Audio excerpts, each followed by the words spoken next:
Okay. ఈరోజు భారతదేశంలో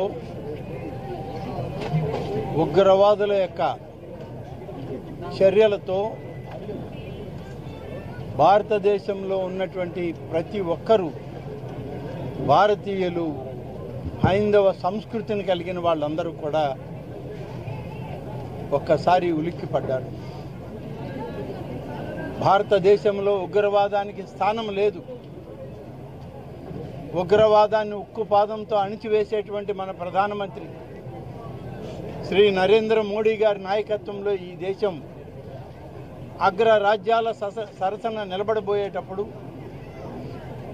ఈ దేశంలో ప్రతి ఒక్కరికి భద్రత ఉంది అని చెప్పేటువంటి తరుణంలో ఆర్థికంగా ఈ దేశం ఉన్నత స్థాయి ఎదిగేటువంటి పరిస్థితుల్లో ఓర్వలేనటువంటి ఉగ్రవాద సంస్థలు భారతదేశంలోని ఒక ప్రాంతంలో పర్యాటకులుగా ఈ దేశంలో అనేకమైనటువంటి స్థలాలను సందర్శించడం, అక్కడ ఈ ఉగ్రవాద చర్యలకి పాల్పడడం,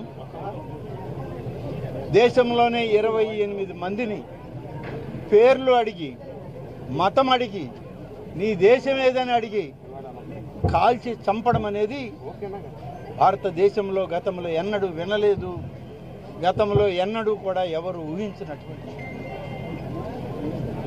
ఎప్పుడైనా జవాన్లకి ఉగ్రవాద సంస్థలకి మధ్య పోరాటాలు చూసామే, కానీ సామాన్య భారతీయుల మీద దాడులు అనేటువంటిది మొట్టమొదటిసారి ఈరోజు చూడడం జరిగింది. బాధాకరం, 28 మంది అక్కడికక్కడనే హతమయ్యారు. అక్కడ పేర్లు అడిగి మరీ కాల్చి చంపారు. కాల్చి చంపడం, వారి కుటుంబ సభ్యులను పక్కన పెట్టుకొని మీరు చూడండి, చూసి మరీ పోయి మీ అగ్రనాయకులకి చెప్పండి, ప్రధానమంత్రికి చెప్పండి, ముఖ్యమంత్రికి చెప్పండి అని చెప్పి మరీ కాల్చి చంపడం అనేది హేయమైనటువంటి చర్య. ఇది ఏ ఒక్కరు కూడా దీన్ని సమర్థించరు. ఈ దేశంలోనే కాదు, ప్రపంచ దేశాలన్నీ ఇవాళ భారతదేశం వైపు చూస్తుంది. ఈ ఉగ్రవాద సంస్థల్ని అణిచివేయడానికి మేము తోడుగా ఉన్నామని చెప్పి ఇవాళ ముందుకు వచ్చేటువంటి పరిస్థితి. ఈ పరిస్థితుల్లో మన ఆంధ్రప్రదేశ్ రాష్ట్రంలో ఇద్దరు చనిపోవడం అనేటువంటిది, ఒకరు విశాఖపట్నం, మరొకరు మన కావలి. విశాఖపట్నంలో కూడా వారి బిడ్డలు ఇంకా విదేశాల నుంచి రాలేదు. నిన్ననే గౌరవ ముఖ్యమంత్రి చంద్రబాబు నాయుడు గారు అక్కడికి వెళ్ళి పరామర్శించి రాష్ట్ర ప్రభుత్వంలోని 2 మంత్రుల్ని, హోంమంత్రితో సహా అక్కడనే ఉండి చివరి వరకు అంత్యక్రియలు జరిగే వరకు ఉండి రమ్మని చెప్పి వారికి ఆదేశాలు ఇచ్చారు.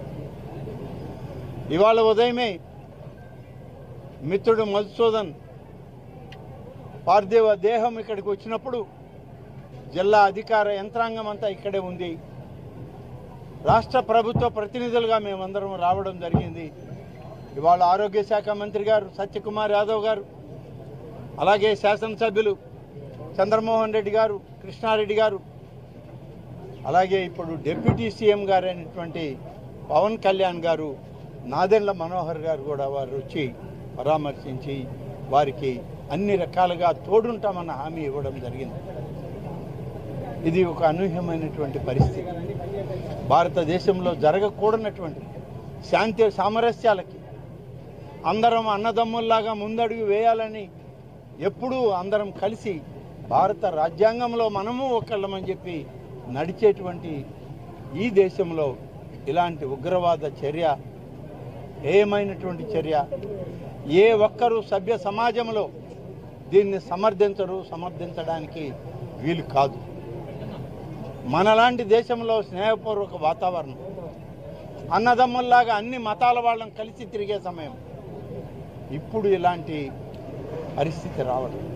అందుకని ఇవాళ భారతదేశమంతా ఈ ఉగ్రవాద చర్యలో నష్టపోయినటువంటి అన్ని కుటుంబాలకి భారత ప్రభుత్వంతో రాష్ట్ర ప్రభుత్వాలు కలిసి మేమున్నాం మీకు తోడుగా అని చెప్పి ఒక భరోసా ఒక ఆత్మస్థైర్యాన్ని ఆ కుటుంబాలకు కలిగించడానికే ఇవాళ ప్రభుత్వ ప్రతినిధులుగా మేమందరం వచ్చాం.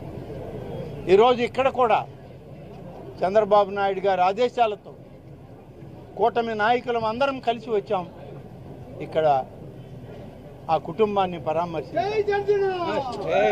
మళ్ళీ మరియు మనకున్నటువంటి దానిలో నాకు మరీ బాధాకరమైన విషయం ఏంటంటే మధుసూదన్ భార్య, వాళ్ళ అమ్మ నాన్న వాళ్ళందరూ నిరంతరం నెల్లూరు మున్సిపాలిటీలో మా పక్క వీధిలో ఉండి మాకు చిన్నప్పటి నుంచి కలిసిమెలిసి తిరిగినటువంటి వాళ్ళు ఇక్కడికి వచ్చి చూసిన తర్వాత మరీ హృదయ విదారకంగా ఉంది ఆ కుటుంబాల పరిస్థితి. ఎప్పుడూ మాతోటి అనేక విషయాల్లో కలిసి నడిచినటువంటి కుటుంబాలు ఇవాళ ఆ బిడ్డను చూస్తుంటే నా సొంత కుటుంబంలో మనిషిని పోగొట్టుకున్న బాధ కలుగుతూ ఉంది. ఇది ఎవరికైనా సహజంగా జరిగేది. ఇవాళ రాష్ట్ర ప్రభుత్వం నుంచి ఇప్పటికే ముఖ్యమంత్రి గారు ఇటువంటి పరిస్థితుల్లో కావలసినటువంటి అన్ని రకాల సహాయాలని ఆ నష్టపోయిన కుటుంబాలకి మేము తోడుగా ఉంటాం, వాళ్ళని ఆదరిస్తామని చెప్పడం జరిగింది. అవసరానికి కావాల్సినటువంటి ప్రభుత్వం నుంచి జిల్లా కలెక్టర్ గారిని ఆదేశించి 10 లక్షల రూపాయలు నాకు మరీ బాధాకరమైన విషయం ఏంటంటే మధుసూదన్ భార్య, వాళ్ళ అమ్మ నాన్న వాళ్ళందరూ నిరంతరం నెల్లూరు మున్సిపాలిటీలో మా పక్క వీధిలో ఉండి మాకు చిన్నప్పటి నుంచి కలిసిమెలిసి తిరిగినటువంటి వాళ్ళు ఇక్కడికి వచ్చి చూసిన తర్వాత మరీ హృదయ విదారకంగా ఉంది ఆ కుటుంబాల పరిస్థితి. ఎప్పుడూ మాతోటి అనేక విషయాల్లో కలిసి నడిచినటువంటి కుటుంబాలు ఇవాళ ఆ బిడ్డను చూస్తుంటే నా సొంత కుటుంబంలో మనిషిని పోగొట్టుకున్న బాధ కలుగుతూ ఉంది. ఇది ఎవరికైనా సహజంగా జరిగేది. ఇవాళ రాష్ట్ర ప్రభుత్వం నుంచి ఇప్పటికే ముఖ్యమంత్రి గారు ఇటువంటి పరిస్థితుల్లో కావలసినటువంటి అన్ని రకాల సహాయాలని ఆ నష్టపోయిన కుటుంబాలకి మేము తోడుగా ఉంటాం, వాళ్ళని ఆదరిస్తామని చెప్పడం జరిగింది. అవసరానికి కావాల్సినటువంటి ప్రభుత్వం నుంచి జిల్లా కలెక్టర్ గారిని ఆదేశించి 10 లక్షల రూపాయలు ఆ కుటుంబానికి ఇవ్వమని చెప్పి నిన్న విశాఖపట్నంలో ఇవాళ మన కావల్లో కూడా ఇవ్వడం జరుగుతుంది. ఈ డబ్బు వారికి ఏదో ఉపయోగపడుతుందని కాదు, కష్ట సమయంలో ఉన్న కుటుంబానికి రాష్ట్ర ప్రభుత్వం ప్రస్తుతం ఇచ్చేటువంటిది. రాష్ట్ర ప్రభుత్వం తోడుగా ఉంటుంది, ఆ యొక్క బిడ్డలకి అండగా ఉండి వారి భవిష్యత్తుకి ఏ అవసరం ఉన్నా సరే ఇవాళ కూటమి ప్రభుత్వం ఆంధ్రప్రదేశ్లో చంద్రబాబు నాయుడు గారి నాయకత్వంలో, పవన్ కళ్యాణ్ గారి నాయకత్వంలో, అలాగే భారతదేశ ప్రధానిగా శ్రీ నరేంద్ర మోడీ గారి నాయకత్వంలో ఒక్కటిగా నిలుస్తాం, ఈ కుటుంబాలకి అండగా ఉంటామని చెప్పి నేను ఈ సందర్భంగా తెలియజేస్తూ మధుసూదన్కి నిండు నివాళులను అర్పిస్తూ ఆ కుటుంబానికి ఆత్మస్థైర్యాన్ని ప్రసాదించమని, ఆ కుటుంబంలో ఉన్నటువంటి పెద్దలు మధుసూదన్ తల్లి తండ్రి, అలాగే మధుసూదన్ యొక్క అత్త మామలు అందరూ పెద్దవాళ్ళు, పాపం వాళ్ళని చూస్తేనే బాధ కలిగే పరిస్థితి. వారందరికి కూడా ఈ ప్రభుత్వం తరఫున మేము తోడుగా ఉంటాము అని వాళ్ళకి విజ్ఞప్తి చేస్తూ వాళ్ళకి భగవంతుడు అన్ని విధాలుగా ఆదుకోవాలని, ప్రభుత్వాలు తోడుంటాయని, అదేవిధంగా అందరికీ సంతాపాన్ని ప్రకటిస్తూ ఈరోజు రాష్ట్ర ప్రభుత్వం నుంచి మేము కూడా ఇది సంతాపాన్ని ప్రకటిస్తూ సెలవు తీసుకుంటాం.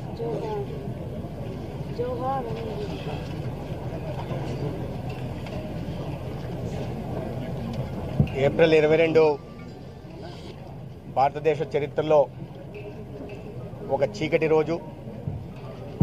145 కోట్ల భారతీయులు కన్నీటి పర్యంతమైన రోజు. కొంతమంది పిరికి పందలు పర్యాటకం కోసం పహల్గావ్ జిల్లాకు వచ్చిన కొంతమందిని మతం పేరుతో అతి పాశవికంగా కాల్చి చంపి ఇవాళ భారతీయుల మనోధైర్యాన్ని దెబ్బతీసే దిశగా ప్రయత్నాలు చేశారు. ఆ మారణ హోమంలో అమరులైన ప్రతి ఒక్కరి స్మృతికి నివాళులర్పించుకుంటూ వారి కుటుంబ సభ్యులకి ప్రగాఢ సానుభూతిని తెలియజేస్తూ వారికి సద్గతులు కలగాలని భగవంతుని కోరుకుంటున్నాను. అదేవిధంగా 28 మంది మొత్తం ప్రాణాలు కోల్పోతే ఆంధ్రప్రదేశ్కి సంబంధించిన ఇద్దరు, విశాఖపట్నంకి సంబంధించిన చంద్రమౌళి గారు, కావలికి సంబంధించిన మధుసూదన్ గారు కూడా ఈ అమానవీయ దాడిలో ప్రాణాలు కోల్పోవడం అత్యంత బాధాకరం. వారికి కేంద్ర రాష్ట్ర ప్రభుత్వాలు అండగా నిలుస్తాయి. వారి కుటుంబానికి, వారి పిల్లల ఉజ్వల భవిష్యత్తుకి భరోసా కల్పించే దిశగా కూడా ప్రయత్నాలు చేస్తాయి. ఇవాళ గత 10 సంవత్సరాల పైగా ప్రతిరోజు ఒక రావణ కాష్టంలా కాలుతున్న జమ్మూ కాశ్మీర్లో ఒక ప్రశాంత వాతావరణం నెలకొంది. ప్రజల మధ్య సౌభ్రాతృత్వ పరిస్థితులు నెలకొన్నాయి. కేవలం భారతదేశం నుంచే కాకుండా ప్రపంచం నలుమూలల నుంచి కూడా పర్యాటకులు ఇవాళ ఆ ప్రాంతానికి సందర్శించడం, దానికి తగినట్లుగా పర్యాటక రంగం అభివృద్ధి చెందడం, కాశ్మీరుల ఆర్థిక ప్రమాణాలు పెరగడం మనం చూస్తూ ఉన్నాం. ఈ నేపథ్యంలో ఒక దశాబ్ద కాలంగా ఒక సమర్థనీయమైన నాయకత్వం ఈ దేశంలో ఉన్నందువల్ల, తమరి పప్పులు ఉడకనందువల్ల, ఆటలు సాగనందువల్ల కొన్ని దశాబ్దాలుగా ఈ దేశంలో ఉగ్రవాదాన్ని ప్రేరేపిస్తున్న పాకిస్తాన్ ఈ దేశంలో మళ్ళీ ప్రజల్లో భయాందోళనలు నెలకొల్పాలా, పాకిస్తాన్ దాటుకొని ఎక్కడో ప్రపంచ దేశాల్లో అతిపెద్ద ఆర్థిక వ్యవస్థల్లో అగ్రభాగానికి ఎగబాగుతున్న భారత్ను దెబ్బతీయాలి ఆర్థికంగా అనే ఉద్దేశంతో ఇవాళ ఈ పిరికిపంద చర్యకు పాల్పడడం జరిగింది. తద్వారా కేవలం కాశ్మీరుల ఆర్థిక మూలాల్ని దెబ్బతీయడమే కాదు, 145 కోట్ల భారతీయుల మనోస్థైర్యాన్ని కూడా దెబ్బతీసే విధంగా వారు ప్రయత్నాలు చేశారు. కానీ గత కొన్ని సంవత్సరాల యూరియాలో కానీ, పుల్వామాలో కానీ ఇదే విధంగా దొంగ దెబ్బ తీసినప్పుడు ఏ రకంగా వారికి అర్థమయ్యే భాషలో సర్జికల్ స్ట్రైక్ ద్వారా కానీ, ఎయిర్ స్ట్రైక్ ద్వారా కానీ సమాధానం చెప్పబడిందో వారు మర్చిపోయినట్టున్నారు. ఇవాళ సంఘటన జరిగిన కొన్ని గంటల్లోనే భారత హోంశాఖ మంత్రులు అక్కడికి వెళ్ళి సమీక్ష నిర్వహించడం, ఈ దేశ గౌరవ ప్రధానమంత్రి గారు తన సౌదీ పర్యటనను అర్ధాంతరంగా ముగించుకొని సమీక్ష చేయడం, ప్రజల్లో ఆత్మస్థైర్యాన్ని నింపడం కోసం వారు రావడం జరిగింది.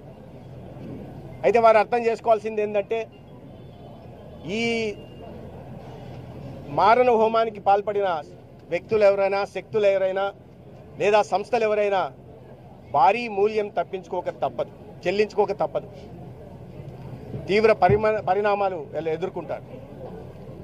అత్యంత అమానవీయమైన దాడి, భార్య ఎదురుగా భర్తను హతమార్చడం, పిల్లల ఎదురుగా తండ్రిని కాల్చి చంపడం, తన కళ్ళ ముందు భర్త, ఇప్పుడు ఇదే చూసాం.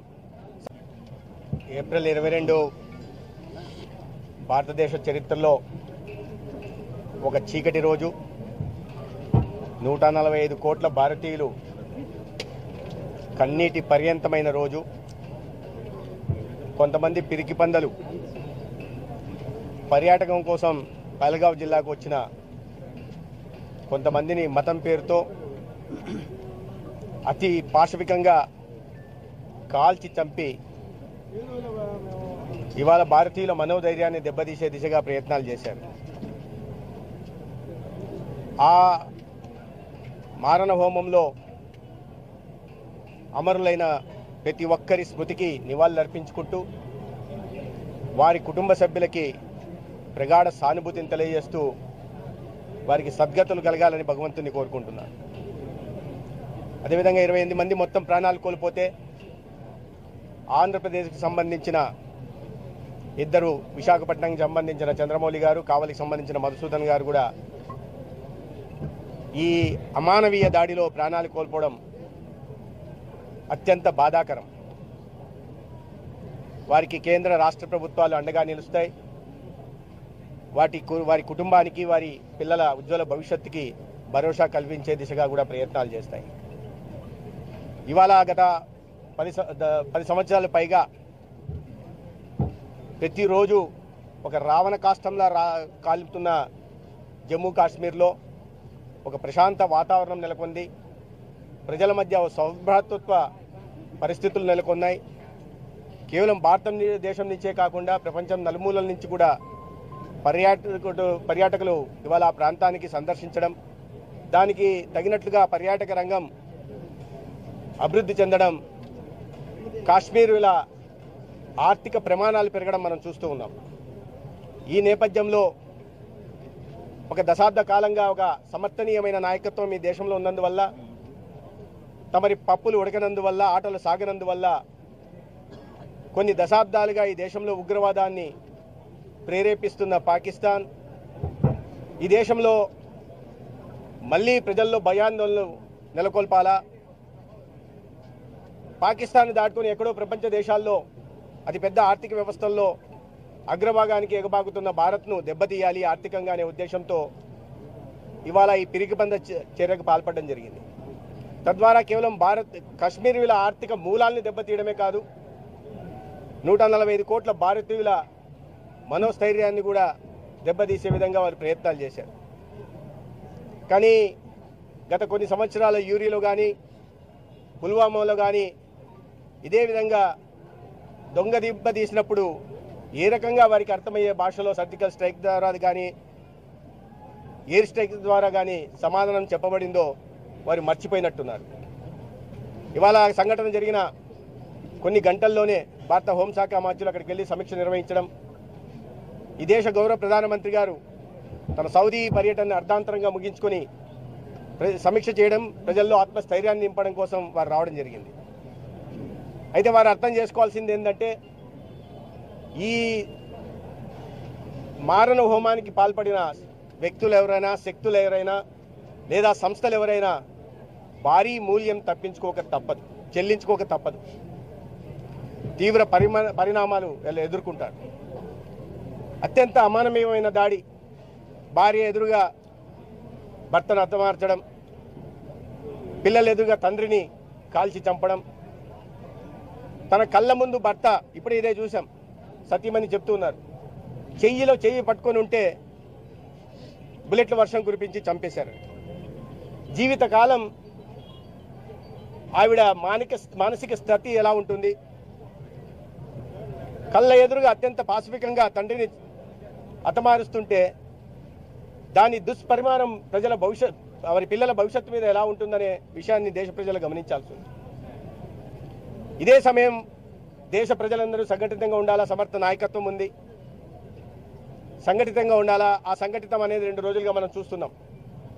ఈ దేశ సౌభ్రాతృత్వానికి కానీ సమైక్యతకు కానీ ఎక్కడైనా ఏదన్నా వికాదం వాటిల్లితే 145 కోట్ల ప్రజలు కులాలకు అతీతంగా మతాలకు అతీతంగా ఒకటే నిలుస్తారని, ఒక గొంతుకై ప్రశ్నిస్తారనే విషయాన్ని ఈ ఉగ్రవాదాన్ని ప్రేరేపిస్తున్న దేశాలకు తెలియాలి. అదే ప్రపంచ దేశాలకు కూడా ఒక సంకేతం వెళ్లాల్సిన అవసరం ఉంది. ఈ సందర్భంగా కేంద్ర ప్రభుత్వం కూడా ఈ సంఘటనలో ప్రాణాలు కోల్పోయిన వారిని ఆదుకునే ప్రయత్నం చేస్తోంది. రాష్ట్ర ప్రభుత్వం గౌరవ ముఖ్యమంత్రి చంద్రబాబు నాయుడు గారు 2 కుటుంబాలకి 10 లక్షల పరిహారాన్ని కూడా ప్రకటించడం, అదేవిధంగా గౌరవ ఉప ముఖ్యమంత్రి గారి దగ్గర నుంచి ఆనం రామనాయుడు గారు లేదా నాదెళ్ల మనోహర్ గారు లేదా శాసనసభ్యులందరినీ ఇక్కడ పంపించి ఆ కుటుంబానికి అండగా ఉంటామని ఒక భరోసా కల్పించాల్సిందిగా వారికి చెప్పడం జరిగింది. తదనుగుణంగా రావడం జరిగింది. కానీ ప్రజలందరూ కూడా అటువంటి కుటుంబాలకి అండగా నిలబడాలి. ఇటువంటి కష్టకాలంలో వారు మద్దతుగా ఉండాలి. ఎవరైతే ప్రాణాలు కోల్పోయినారో వారికి నిజమైన నివాళులు మనం అర్పించాలంటే వారికి జరిగిన అన్యాయానికి మనమంతా సంఘటితమై ఒక్క గొంతుకై నిలవాల్సిన అవసరం ఉంది. ఈ దేశంలోని 145 కోట్ల భారతీయులు ఒక్కటని ప్రపంచ దేశాలకు తెలియజెప్పాల్సిన అవసరం ఉంది. మరొకసారి ఆ కుటుంబ సభ్యులకి ప్రగాఢ సానుభూతి తెలియజేస్తూ వారికి భగవంతుడు సద్గతులు కల్పించాలని కోరుకుంటున్నాను.